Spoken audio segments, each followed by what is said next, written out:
Cheese Escudero, pinahahanda na ang Senado upang simulan na ang impeachment trial kay VP Sara. Bago tayo magpatuloy, kung hindi ka pa nakasubscribe sa ating channel, mag-subscribe na para sa ating future update. Usapan nga ngayon sa social media ang biglaang pag-iba ng desisyon ni Senate President Cheese Escudero sa pagpapa-impeach kay VP Sara. Dito ay dismayado ang karamihan dahil sa aksyon na ginawa ni Escudero laban sa impeachment kay VP Sara. Kung matatandaan natin na noong mga nakaraang araw sinabi ni Senate President Cheese na hindi umano mamadaliin ang pagpapa-impeach sa pangalawang Pangulo dahil nasa recess session sila, kaya masisimulan raw ito sa Hulyo pa pagkatapos makaupo ng mga bagong senador ng bansa. Ngayon tila nag-iba raw ang ihip ng hangin at bigla ang naglabas ng kautusan si Cheese Escudero upang mag-atas sa ibang senador na maghanda na upang masimulan na sa lalong madaling panahon ang impeachment. Ngayon sa isang post Tio Moreno dito, inilabas niya ang kanyang opinyon at sinabing bakit raw umano nagmamadali si Cheese Escudero.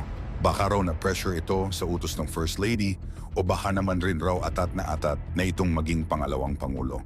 Iba-iba naman ang reaksyon ng mga netizens sa social media kahit na mapatunayan sa impeachment hearing na walang kasalanan ang VP base sa mga ebidensya and argument, ay pwede pa rin mag-yes ang mga senador sa impeachment.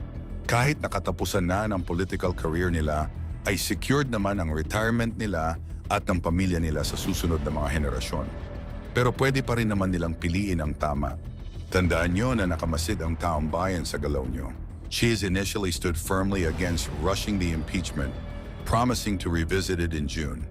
However, his sudden shift to seek immediate action undermines his integrity and reveals a lack of principles, raising doubts about his ability to withstand pressure and maintain his commitments. Expected na po yan, kunwari hindi minamadali, pero kating-kati na ring impeach si VP Sara. Tsaka pressure sila ngayon dahil sa Supreme Court, kaya kailangan madaliin na para ma-divert na naman ang issue sa impeachment at matabunan ang kabulastugan nila.